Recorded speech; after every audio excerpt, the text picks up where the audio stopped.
The night was thick with an eerie mist, cloaking the city of Brighton like a shroud.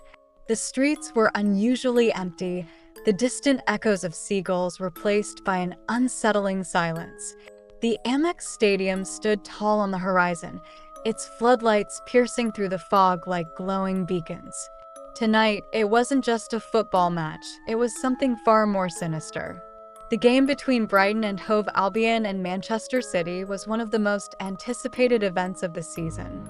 Fans from across the country had gathered to witness the clash of giants, but they had no idea what they were walking into. As the clock struck 7, the gates of the stadium opened, and the crowd poured in, their excitement palpable. Yet, among them, there was an undercurrent of unease, a strange sense of foreboding that no one could quite place. Inside the stadium, the atmosphere was electric. Chants and cheers echoed across the stands as supporters draped in blue and white waved flags and scarves. Opposite them, Manchester City fans created a sea of sky blue, their voices booming in unison. But as the players took to the field, the stadium lights flickered, casting unsettling shadows across the pitch. A chill ran through the crowd, though they dismissed it as a glitch. The match began with Brighton displaying their signature tenacity, pressing high and keeping Manchester City on their toes. Phil Foden, Manchester City's prodigy, was quick to showcase his skill, weaving through Brighton's defense like a phantom. But as he broke free, ready to strike, the lights flickered again, this time more violently. The roar of the crowd faltered, replaced by murmurs of confusion. A low, guttural sound echoed through the stadium, seemingly coming from nowhere yet everywhere at once. The referee paused the game, his whistle cutting through the uneasy air. Players looked around, bewildered, as the sound grew louder, morphing into a distorted chant that no one recognized. The stadium speakers crackled to life, spewing static and incoherent whispers. Suddenly, the big screen lit up, displaying a distorted image of what appeared to be the stadium itself, but it was empty. The stands were devoid of life, the pitch eerily dark, and the only movement came from shadowy figures that flickered in and out of view. Panic began to ripple through the crowd. Parents clutched their children, and fans glanced nervously at one another. Yet, despite the growing tension, a strange force seemed to root everyone to their seats, as if the stadium itself refused to let them leave. The referee signaled for the game to continue, his expression dazed, almost robotic. The players hesitated but resumed, their movements slower, more deliberate, as if they were being controlled. As the match progressed, it became clear that something was terribly wrong. Every time a goal was scored, the shadows on the screen grew darker, more distinct.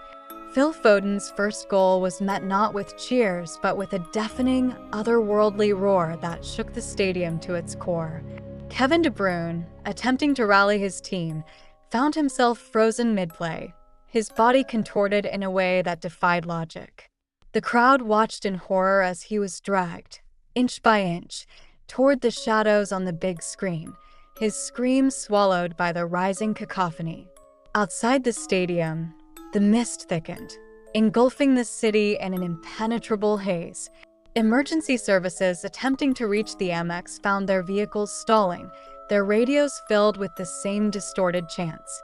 Those brave enough to approach on foot claimed to see figures lurking in the fog, tall, gaunt shapes with glowing eyes that seemed to watch their every move. Inside, the players were no longer themselves. Their movements became erratic, their faces devoid of emotion. Julian Alvarez, known for his sharp reflexes, stood motionless as a Brighton striker bore down on him, his eyes glazed over as if in a trance. The ball struck him, but instead of falling, it ricocheted, back with unnatural force, sending the Brighton players sprawling. The crowd gasped, but their voices were drowned out by the growing whispers from the speakers, now forming coherent words. The game is eternal. The watchers demand more. The shadows on the screen began spilling out onto the pitch, creeping across the grass like liquid darkness. Fans in the front rows screamed as the shadows reached the stands, dissolving the seats and those sitting in them into nothingness. The players tried to flee, but their legs seemed to sink into the pitch, as if the ground itself was alive and hungry. In the midst of the chaos, a single figure emerged from the shadows, a towering entity cloaked in a swirling mass of black. It moved with an otherworldly grace, its presence commanding silence from the terrified crowd. The entity raised an arm, and the distorted chant ceased, replaced by a voice that echoed in the minds of everyone present. "You came for a game. You stay for eternity."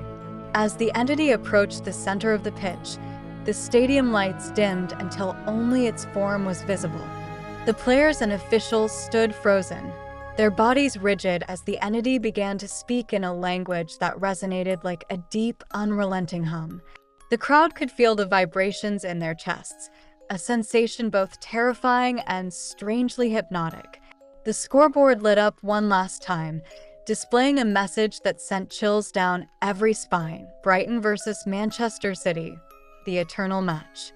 Beneath it, the timer reset, counting down from 90 minutes. The players were forced into position, their bodies moving like marionettes pulled by invisible strings. The entity turned to the crowd, its eyes glowing with an intensity that burned into their souls. And then the whistle blew, signaling the start of a game unlike any other, a game where escape was not an option, and the stakes were beyond comprehension. The whistle's piercing sound echoed endlessly, reverberating in every corner of the stadium, even outside its mist-shrouded walls. The players on the field, now stripped of their humanity, moved with mechanical precision. Each kick of the ball felt deliberate, as though the unseen puppeteer controlling them was orchestrating every moment. The ball itself had changed.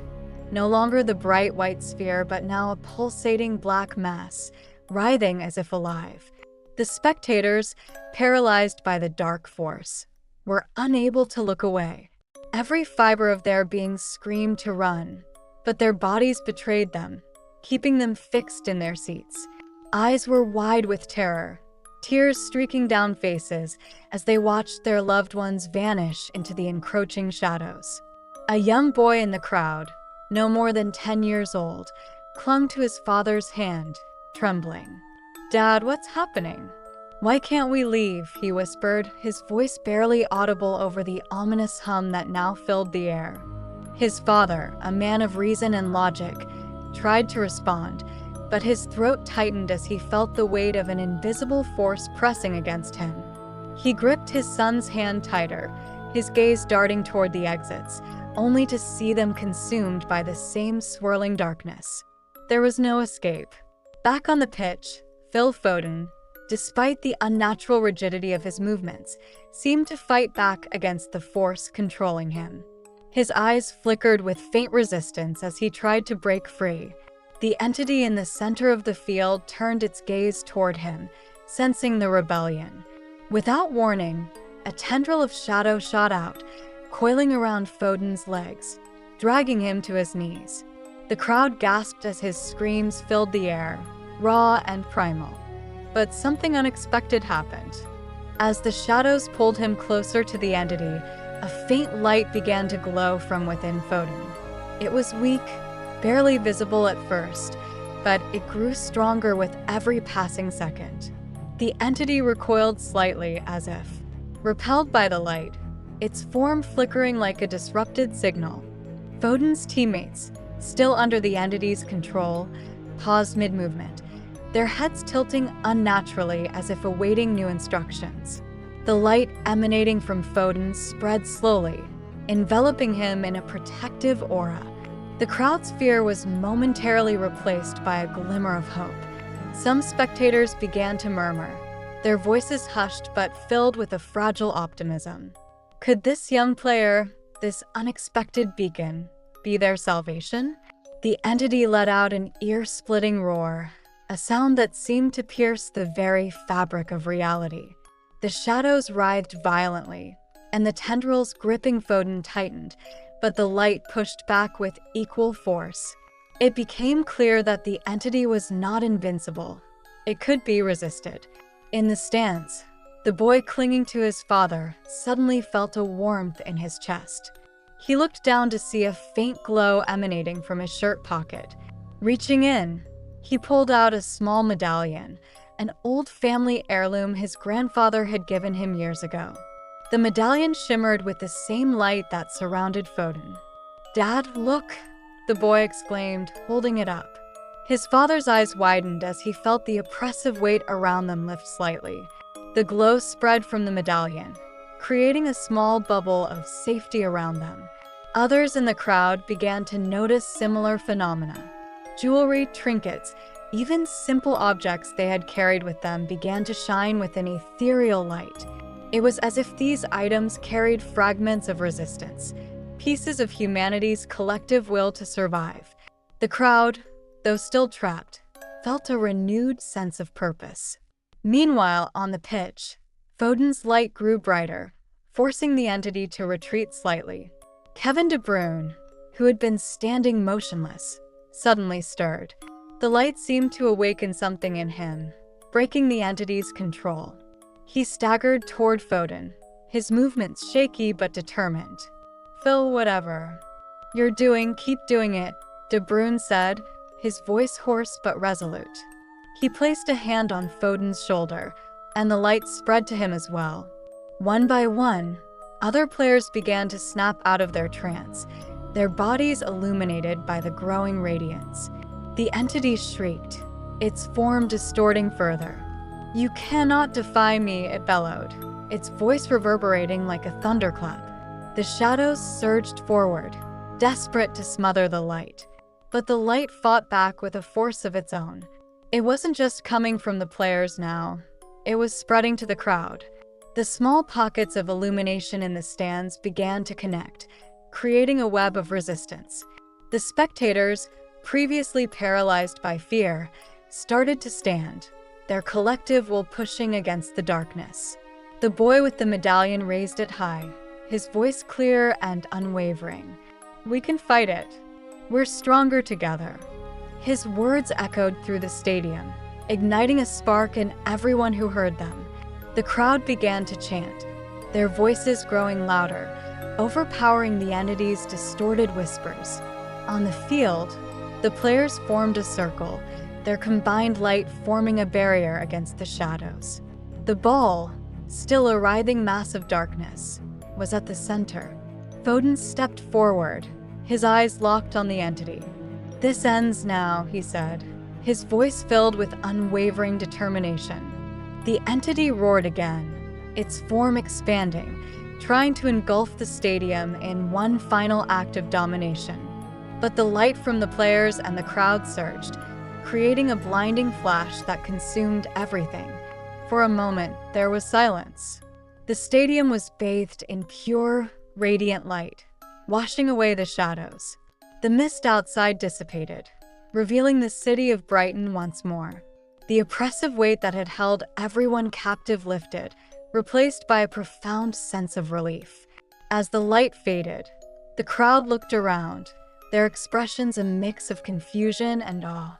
The players on the field were back to normal, their bodies no longer controlled, but they bore the marks of the struggle, scratches, bruises, and an unshakable weariness. But the entity was gone, or so it seemed. The scoreboard remained frozen on the words, "The eternal match." The timer had stopped, but faint whispers still lingered in the air, a chilling reminder that the nightmare wasn't entirely over. The aftermath of the blinding light left the stadium eerily silent, as though the world itself was holding its breath. Fans glanced at one another, unsure if the nightmare had truly ended. The air, once suffused with oppressive dread, now carried an unsettling stillness. It was almost too quiet, like the calm before a storm. Phil Foden, breathing heavily, stood at the center of the pitch, the faint glow around him dissipating. His teammates gathered slowly, their faces pale and drawn. Kevin De Bruyne touched his shoulder, his voice low and cautious. "Phil, what was that? What just happened?" Foden shook his head, his expression distant. I don't know. It felt like something inside me pushed back. But whatever that thing was, I don't think it's gone. From the stands, the young boy with the glowing medallion watched intently. He clutched the trinket tightly, feeling it pulse faintly in his hand as though responding to something unseen. His father, though relieved, couldn't shake the feeling that they were still in danger. Suddenly, the stadium lights flickered once more. The crowd gasped collectively, their fragile sense of safety shattering in an instant. A low, guttural hum began to resonate, faint at first but growing louder, vibrating through the stands and into the very bones of those present. The scoreboard, which had frozen with the eternal match, now flickered to life. The timer reset, starting again at 90 minutes. But this time, the numbers glowed blood red. Beneath it, new words appeared, "Round 2 begins." A murmur of fear rippled through the crowd. The glowing objects in their possession dimmed, their light faltering as though drained by an invisible force. Panic began to set in as people scrambled toward the exits, only to find them sealed once more, the swirling darkness creeping back to block their escape. On the pitch, the ground began to tremble. Cracks spiderwebbed across the turf, and from these fissures emerged more of the shadowy tendrils, writhing and clawing at the air. The players backed away, their earlier courage giving way to raw fear. Phil Foden clenched his fists, the faint glow within him reigniting. He turned to his teammates. "We can't let it win. Whatever this is, we have to fight it. Together." Kevin De Bruyne nodded, stepping forward. "If we give in now, it'll take all of us. We have to stand our ground." The players formed a defensive line, their unity sparking faint embers of light. But the tendrils weren't their only threat. From the cracks in the pitch, dark figures began to rise. Twisted, humanoid forms made of shadow and smoke. Their glowing red eyes fixed on the players, and they moved with unnerving precision. The crowd screamed as these shadowy figures began to climb into the stands, their movements fluid and predatory. People scrambled to protect themselves, wielding whatever glowing objects they had as makeshift shields. The boy with the medallion stood on his seat, holding it high. "Don't let them take the light. It's the only thing they're afraid of." His words seemed to embolden the crowd. Those with glowing objects raised them, forming small pockets of resistance against the advancing shadows. But the figures were relentless, their numbers growing with each passing second. On the field, the players fought valiantly. Despite their lack of weapons, they used the ball to their advantage, kicking it with precision to disrupt the shadows. The ball, still a pulsating mass of darkness, seemed to react differently now. Each impact against a shadowy figure caused it to dissolve momentarily, though the figures always reformed. As the chaos unfolded, the entity returned. It rose from the center of the pitch, its form more defined than before. Now, it resembled a grotesque amalgamation of countless faces, each one twisted in agony. Its voice boomed, shaking the stadium to its foundation. "You think you can defy me?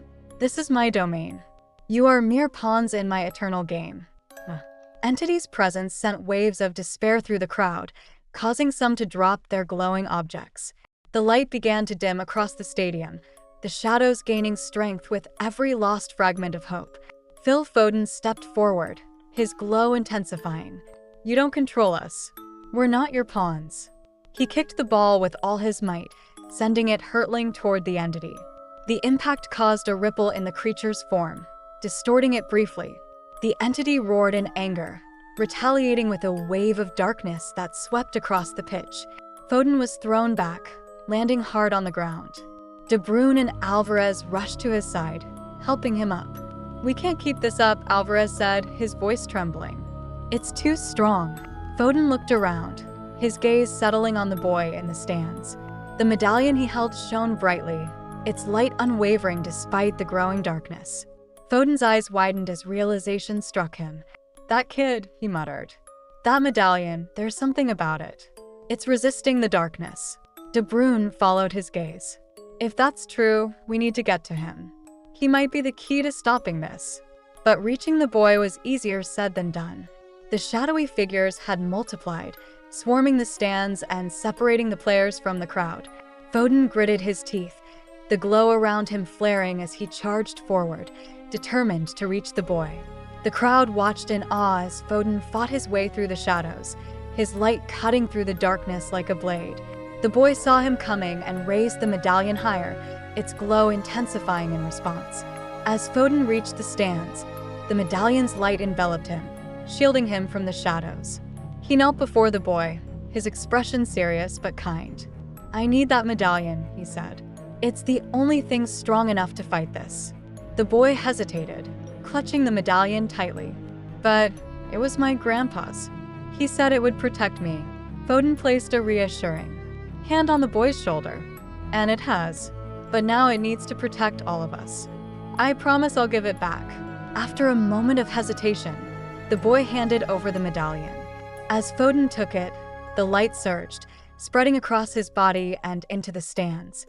The crowd gasped as the darkness recoiled, the shadowy figures disintegrating under the medallion's power. The entity howled in rage, its form flickering violently. "You think a mere trinket can stop me? I am eternal." Foden turned to face the entity, the medallion glowing brighter than ever. "You may be eternal, but so is hope. And as long as we have that, you'll never win." With those words, he raised the medallion high, its light exploding outward in a brilliant flash. The shadows dissolved completely, and the entity let out one final, earth-shattering scream before vanishing into nothingness. The light faded, leaving the stadium in darkness once more. But this time, the air was different, calm, peaceful. The crowd stood in stunned silence, the nightmare seemingly over. Foden handed the medallion back to the boy, a small smile on his face. "Thank you," he said simply. But even as the crowd began to cheer, relief washing over them, Foden couldn't shake the feeling that this wasn't the end. The scoreboard remained frozen, the words "the eternal match" still glowing faintly. The game was over, for now. But deep down, he knew the fight wasn't finished.